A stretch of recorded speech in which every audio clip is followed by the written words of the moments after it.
MST college Beawar के third semester chemistry के सभी विद्यार्थियों का पुनः स्वागत। हम फोर्थ पेपर जो है इनका उसके बारे में अध्ययन करना चाह रहे थे। तो एंजाइम्स का चैप्टर अपना चल रहा था, जिसमें हमने काफ़ी कुछ अध्ययन कर लिया और आज लेते हैं हम factors affecting enzymatic activities. Factors affecting enzymatic activities कौन कौन से फैक्टर हैं ज़रा देखें। Number 1 pH, number 2 temperature, number 3 substrate concentration, 4th water, 5th inhibitors, 6th enzyme concentration, 7th radiation, 8th activators and 9th and products. तो ये 9 ऐसे factors हैं जो एंजाइमेटिक एक्टिविटीज़ को प्रभावित करते हैं। इनको 1 by 1 हम देखेंगे। तो लेते हैं। तो देखिए ये 9 फैक्टर हैं: pH, temperature, substrate concentration, water inhibitor, enzyme concentration, radiation, activators and end products. Move to the next slide. Effect of hydrogen ion concentration, जिसको कि हम pH बोल रहे हैं। तो सबसे पहले pH लेते हैं। फोकस करें पहले बिंदु पे। Rate of almost all enzymes catalysed reactions depends on pH। लगभग सभी एंजाइम कैटालाइज्ड रिएक्शंस की रेट है वो pH पर निर्भर करती है। दूसरा बिंदु, अधिकतर एंजाइम 5 से 9 pH के मध्य ही ऑप्टिमल एक्टिविटी शो करते हैं, दर्शाते हैं। ज़्यादातर एंजाइम 5 से 9 के बीच में ऑप्टिमल एक्टिविटी दर्शाते हैं। और तीसरा बिंदु, हाई और low pH value then the optimum value will cause the ionization of enzyme and which will result in denaturation of the enzyme. ये इस बिंदु में ये बताया जा रहा है कि जो ऑप्टिमल वैल्यू है 5 से 9 के बीच में, इससे ऊपर, इससे ज़्यादा तथा इससे कम pH की वैल्यू पर एंजाइम का आयनाइजेशन हो जाता है और एंजाइम का आयनाइजेशन होने के कारण जो है उसका एंजाइम का डीनेचुरेशन हो जाता है, जिसकी वजह से वो प्रॉपर हमको नहीं मिल पाता है। तो देखिए ये प्लॉट है, इस प्लॉट से आपको जानकारी मिलेगी। एक तरफ एंजाइमेटिक या इंक्रीजिंग एंजाइमेटिक एक्टिविटी दिखाई है pH के साथ में। तो जैसे जैसे pH बढ़ती जा रही है, आप प्लॉट पे ध्यान दें, एंजाइम एक्टिविटी इंक्रीज होती जा रही है और एक किसी पर्टिकुलर वैल्यू पे जाकर के मैक्सिमम होती है और फिर वापस pH बढ़ाते जा रहे हैं तो ये डाउन हो जाती है। तो वही बात आ गई, हाई और लो pH वैल्यू पर, ऑप्टिमल वैल्यू से ऊपर तथा नीचे पर क्या होता है, एंजाइम का आयनाइजेशन हो जाता है और जिसकी वजह से डीनेचुरेशन हो जाता है और ये एंजाइमेटिक रिएक्शन पर प्रभाव डाल रहा है। अब दूसरा लेते हैं टेम्परेचर। एंजाइमेटिक एक्टिविटी को टेम्परेचर भी प्रभावित करता है। कैसे करता है? Number 1, raising the temperature. Raising the temperature में increases the rate of enzyme catalysed reaction by increasing kinetic energy of the reacting molecules. Temperature बढ़ाने पर क्या होगा, वो रिएक्टिंग मॉलिक्यूल्स की काइनेटिक एनर्जी बढ़ जाती है, जिसकी वजह से एंजाइम कैटालाइज्ड रिएक्शन की रेट बढ़ जाती है। टेम्परेचर बढ़ने से रिएक्टिंग मॉलिक्यूल्स की काइनेटिक एनर्जी बढ़ जाएगी और जिसकी वजह से एंजाइम कैटालाइज्ड रिएक्शन की रेट बढ़ जाती है। तो टेम्परेचर बढ़ने से एंजाइम कैटालाइज्ड रिएक्शन की रेट बढ़ेगी। ऑप्टिमम टेम्परेचर क्या चीज है? The particular temperature at which the enzyme work maximum है, वह ताप विशेष जिस पर एंजाइम अधिकतम कार्य करता है, तो उसको हम कहते हैं optimum temperature. Enzymes for humans generally exhibit stability temperature up to 35 to 45 degree Celsius. Human beings के लिए 35 से 45 डिग्री सेल्सियस के बीच में ये स्टेबिलिटी शो करता है। और तीसरा टेम्परेचर कोफिशिएंट। क्या चीज है temperature coefficient? It is a factor named as Q10 by which the rate of biological process increase for a 10 degree Celsius increase in the temperature। ये एक इस प्रकार का फैक्टर है जिसको Q10 कहते हैं। तो 10 डिग्री सेल्सियस टेम्परेचर वृद्धि करने पर बायोलॉजिकल प्रोसेस में जो की रेट में जो इंक्रीज होती है उसको Q10 कहते हैं। ठीक है, next slide. So Q10 for most of biological processes है वो 2 होता है। मैक्सिमम बायोलॉजिकल प्रोसेसेस की Q10 कितनी होती है? It is 2। Next point, if the temperature is too high, if the temperature is too high क्या होगा? तो the enzyme active site changes its shape. जब टेम्परेचर ज्यादा होगा तो एंजाइम की एक्टिव साइट बदल जाती है, परिवर्तित हो जाती है, उसकी शेप परिवर्तित हो जाती है। और एंजाइम की एक्टिव साइट की शेप बदलने से एंजाइम डीनेचर्ड हो जाता है and it will not work, it will no longer work. तो हाई टेम्परेचर पर क्या होगा? एंजाइम की एक्टिव साइट का शेप चेंज हो जाएगा। एंजाइम एक्टिव साइट की शेप चेंज होने से एंजाइम का डीनेचुरेशन हो जाता है और जिसकी वजह से वो ज़्यादा लंबे समय तक कार्य नहीं कर पाएगा। तो ये प्रभाव जिस तरह से नजर आ रहा है। Next point, however sometimes heat energy can also increase the kinetic energy to a point that exceed the energy barrier and which results in denaturing of enzymes. ठीक है, नेक्स्ट पॉइंट, ये एक इफेक्ट ऑफ टेम्परेचर को दर्शाने वाला graph है। Rate of reaction पर effect of temperature क्या है वो इस ग्राफ में दिखाया गया है। तो एक एक्सिस पे तो टेम्परेचर लिया और दूसरी एक्सिस पे रेट ऑफ रिएक्शन लिया है। तो आप पॉइंट नंबर 1 पे देखो, an enzyme is less active at very low temperature. हमने ये प्लॉट देखा था। वेरी लो टेम्परेचर होगा तो उस पर एंजाइम बहुत कम एक्टिव होता है। फिर as the temperature rises enzyme activity increases as indicated by the increase in the rate of reaction it catalyzes. जैसे जैसे टेम्परेचर बढ़ेगा देखो एंजाइम एक्टिविटी बढ़ती जा रही है, ऊपर की तरफ बढ़ रहा है graph. Usually the enzyme is twice as active for every 10 degree Celsius rise in temperature. प्रत्येक 10 डिग्री सेल्सियस राइज में ये ट्वाइस एक्टिव हो जाता है। और फिर एक ऐसी स्थिति आती है जो 3 नंबर बिंदु पे दिखाई गई, the optimum temperature is reached and enzyme here is most active. Optimum temperature पे आ गई और ज़्यादा से ज़्यादा एंजाइम एक्टिव होता है। चौथा है beyond the optimum temperature enzyme activity again decreases. और ऑप्टिमम टेम्परेचर के बाद में एंजाइम एक्टिविटी पुनः डिक्रीज होनी शुरू होती है और लास्ट में at the end enzyme has lost its ability to catalyze the reaction. Last में इतना टेम्परेचर अगर आपने कर दिया है, 0 पे आ गए हैं, तो ये लॉस्ट कर देता अपनी एंजाइमेटिक एक्टिविटी को। चलिए नेक्स्ट स्लाइड। सबस्ट्रेट की कॉन्सेंट्रेशन वो क्या प्रभाव डालती है? Increase in the substrate concentration. Substrate concentration बढ़ेगी तो क्या होगा? ये it gradually increases the velocity of enzyme reaction with in the limited range of the substrate level. Substrate concentration बढ़ने से ये धीरे धीरे एंजाइम रिएक्शन की वेलोसिटी को एक लिमिटेड रेंज में बढ़ाता है।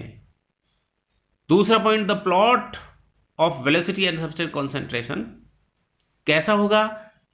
अगर इसका वेलोसिटी और सबस्ट्रेट कॉन्सेंट्रेशन का प्लॉट करते हैं तो प्लॉट आता है a regular hyperbola curve is obtained. Regular hyperbola curve प्राप्त होता है और उस पर कर्व में क्या क्या दिखाई दे रहे हैं? उसमें फेजेज दिखाई देती 3 तरह की। 3 distinct phases A B and C of the reaction are observed in the graph. Graph के अंदर ए बी और सी नामक 3 प्रकार की फेजेज प्रावस्थाएं मिलती है। ए है वो फेज लीनियर है, बी फेज कर्व्ड है और सी फेज ऑलमोस्ट अनचेंज्ड वाली फेज है। तो देखो जरा इस ग्राफ में A B and C, A straight है, बी है वो कर्व्ड है और सी लगभग अनचेंज्ड हैं। तो ये वेलोसिटी और सबस्ट्रेट कॉन्सेंट्रेशन को बढ़ाने से वेलोसिटी किस प्रकार से, तो जैसे जैसे सबस्ट्रेट कॉन्सेंट्रेशन बढ़ाते जा रहे हैं, पहले इंक्रीज बढ़ती है, देखो आप ए से बी तक जा रहा है, जबरदस्त इंक्रीज हो रही है, और फिर बी पे जैसे जैसे कॉन्सेंट्रेशन बढ़ती जा रही, थोड़ा कव हो जाता है, और उसके बाद में ये लगभग स्टेबल हो जाती है। तो इस प्रकार से अब ऑर्डर ऑफ रिएक्शन का क्या होगा, सबस्ट्रेट कॉन्सेंट्रेशन बढ़ा है, when the velocity of the reaction is almost proportional to the substrate concentration, the rate of the reaction is said to be first order with respect to substrate. जब reaction की velocity substrate concentration के लगभग proportional होती है, तो rate of reaction है वो first order की होती है सबस्ट्रेट के सापेक्ष। when the substrate concentration is much greater than concentration of the enzyme, the rate of reaction is independent of the substrate concentration. कि जब सबस्ट्रेट कॉन्सेंट्रेशन है वो कॉन्सेंट्रेशन ऑफ एंजाइम से बहुत ज़्यादा हो, तो रिएक्शन की जो रेट है वो सबस्ट्रेट कॉन्सेंट्रेशन पर अप्रभावित रहती हैं, उस पर निर्भर नहीं करती हैं, और reaction is said to be zero order की रिएक्शन कहलाती है। ठीक है ना।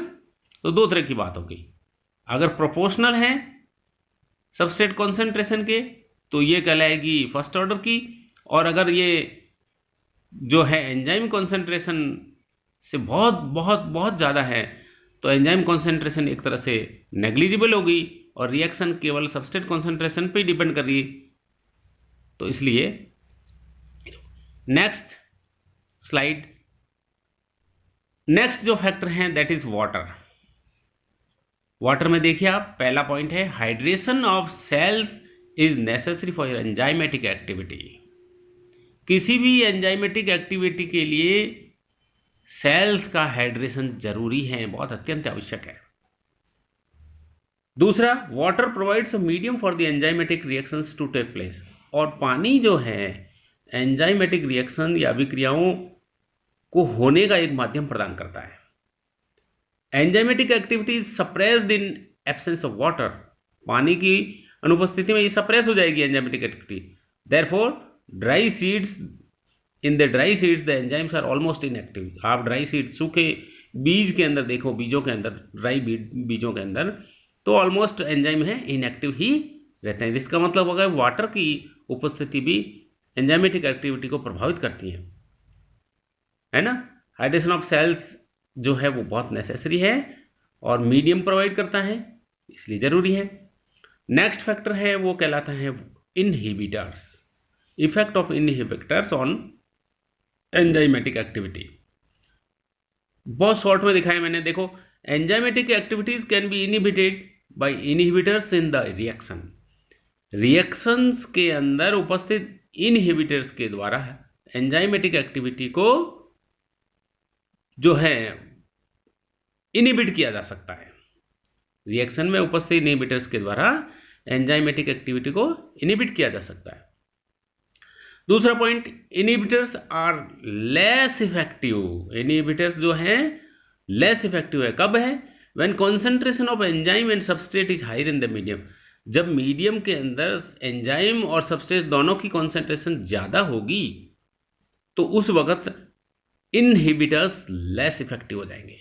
तो ये भी एक तरह से एंजाइमेटिक एक्टिविटी को प्रभावित करते हैं। तो ये भी एक फैक्टर हो गया एंजाइमेटिक एक्टिविटी को प्रभावित करने वाला। Next, concentration of enzyme. जिस तरह से सबस्ट्रेट की कंसंट्रेशन प्रभावित करती थी एंजाइमेटिक एक्टिविटी को, उसी तरह से एंजाइम की कंसंट्रेशन भी प्रभावित करती है। कैसे? देखो, enzymes have extra ordinary catalytic power. Enzymes में एक्स्ट्रा ऑर्डिनरी, असाधारण कैटालिटिक पावर उत्प्रेरण क्षमता होती है। इसलिए only a small amount of enzyme is enough for large amount of substrate. चूंकि एंजाइम्स में एक्स्ट्रा ऑर्डिनरी कैटालिटिक पावर होती हैं, इसलिए लार्ज अमाउंट ऑफ सबस्ट्रेट के लिए, बहुत ज़्यादा सबस्ट्रेट की मात्रा के लिए बिल्कुल अल्प मात्रा में एंजाइम भी पर्याप्त होता है।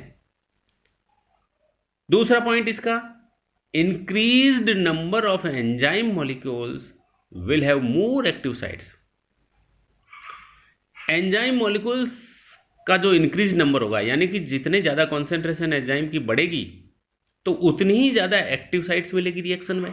ज़्यादा एक्टिव साइट्स मिलेगी तो रिएक्शन बहुत गतिमान तरीके से होगी। Next point, increase in enzyme concentration increases the rate of reaction. तो एंजाइम की कॉन्सेंट्रेशन बढ़ने से एंजाइमेटिक रिएक्शंस की रेट भी बढ़ जाती हैं। तो इसका मतलब हुआ कि एंजाइम कॉन्सेंट्रेशन भी है एंजाइमेटिक एक्टिविटी को बहुत ज़्यादा और बहुत हद तक प्रभावित करती है। तो ये भी एक इंपॉर्टेंट फैक्टर हो गया।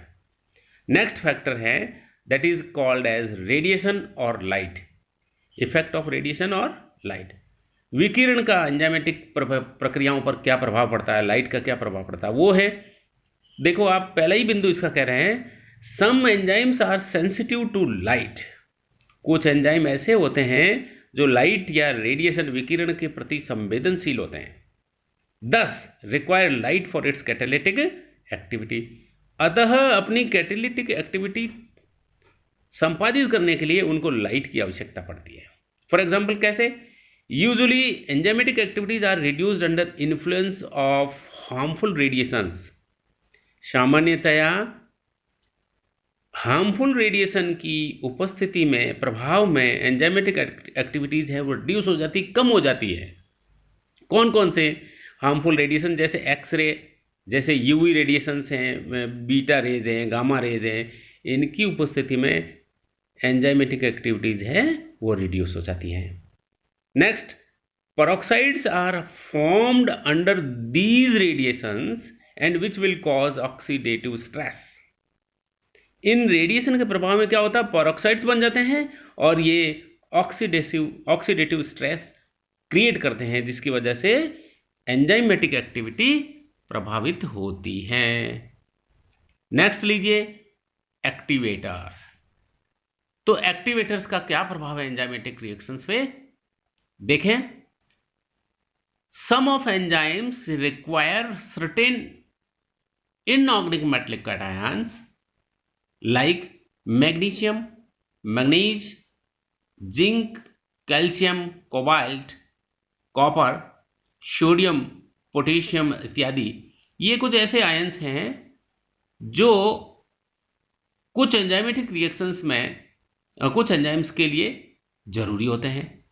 इन इनऑर्गेनिक मेटल आयंस को, जो कि कुछ एंजाइम के लिए जरूरी भी हैं, आवश्यक हैं, इनको प्रोस्थेटिक ग्रुप्स भी कहते हैं। तो ऑप्टिमम एक्टिविटी प्राप्त करने के लिए किसी भी एंजाइम की, तो कुछ एंजाइम ऐसे होते हैं जो अपनी ऑप्टिमम एक्टिविटी को प्राप्त करने के लिए उनको कुछ metallic ions, inorganic metallic ions की जरूरत पड़ती है, जिनको कि हम प्रोस्थेटिक ग्रुप करते हैं। इसका मतलब ये एक्टिवेटर्स का काम करते हैं। एंजाइम अपनी रिएक्शन को एक्टिवेट करता है, इसलिए एक्टिवेटर्स कहलाते हैं। नेक्स्ट बिंदु एक्टिवेटर्स का ही, also the binding of allosteric modulators at specific site in enzyme cause more or less activated enzyme regulating enzymatic reactions. क्या मतलब है इस बात का, ये कह रहा है एलोस्टेरिक मॉड्यूलेटर्स का जो बाइंडिंग है एंजाइम की स्पेसिफिक साइट पर, वो क्या करता है, वो या तो ज़्यादा या फिर कम एक्टिवेटेड एंजाइम रेगुलेटेड रिएक्शन को संपादित करता है। तो इसका मतलब ये हुआ कि ये जो प्रोस्थेटिक ग्रुप्स हैं या एलोस्टेरिक मॉड्यूलेटर्स हैं, ये भी एंजाइमेटिक रिएक्शंस को प्रभावित करते हैं। और अंतिम रूप से एक्युमुलेशन ऑफ एंड प्रोडक्ट्स। किसी भी रिएक्शन का जब कंप्लीट होती है तो अंत उत्पाद बनते हैं, अंतिम उत्पाद एंड प्रोडक्ट्स बनते हैं, उनका एक्युमुलेशन हो, ज़्यादा इकट्ठे होते जा रहे हैं, तो उनका भी एंजाइमेटिक एक्टिविटीज़ पर बहुत सारा प्रभाव पड़ता है। तो and products accumulation retards the enzymatic activity. जो एंड प्रोडक्ट्स जो इकट्ठे होता जाते हैं अभिक्रिया के फलस्वरूप, एंजाइमेटिक एक्टिविटी के फलस्वरूप, वो एंजाइमेटिक एक्टिविटी को ही कम करते हैं, मंद कर देते हैं। क्यों करते हैं, as the active sites of enzyme become crowded by the end product. क्योंकि एंजाइम की एक्टिव साइट्स एंड प्रोडक्ट्स के द्वारा क्राउडेड हो जाती हैं, वो उसके द्वारा ओवरकम कर दी जाती हैं। जब एक्टिव साइट ही नहीं मिलेगी एंजाइम्स की तो रिएक्शन नहीं कर पाएगा, और रिएक्शन नहीं कर पाएगा तो एंजाइमेटिक एक्टिविटी प्रभावित होगी। 10 अतः substrate molecules will have comparatively lesser chances of combining with active sites of enzymes. अतः सबस्ट्रेट मॉलिक्यूल्स या सबस्ट्रेट जो अणु हैं एंजाइम की एक्टिव साइट्स पर तुलनात्मक रूप से उनके कम चांसेस होते हैं कंबाइन करने के। क्यों होते हैं? क्योंकि एंड प्रोडक्ट्स बनते रहने से लगातार एंजाइम की एक्टिव साइट क्राउडेड हो जाती हैं, और क्राउडेड होने से एक्टिव साइट्स नहीं मिलती है सबस्ट्रेट को एंजाइम से फिट होने की, रिएक्शन करने की, तो एंजाइमेटिक रिएक्शंस प्रभावित होती हैं। तो इस तरह से हमने ऐसे फैक्टर्स के बारे में आज अध्ययन किया, आज पता किया, जानकारी ली जो एंजाइमेटिक एक्टिविटी को प्रभावित करते हैं।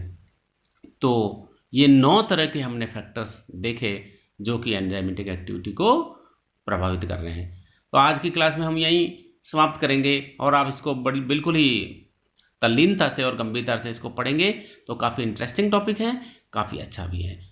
और अपना अगला पार्ट हम अगले उसमें करेंगे। धन्यवाद, थैंक यू।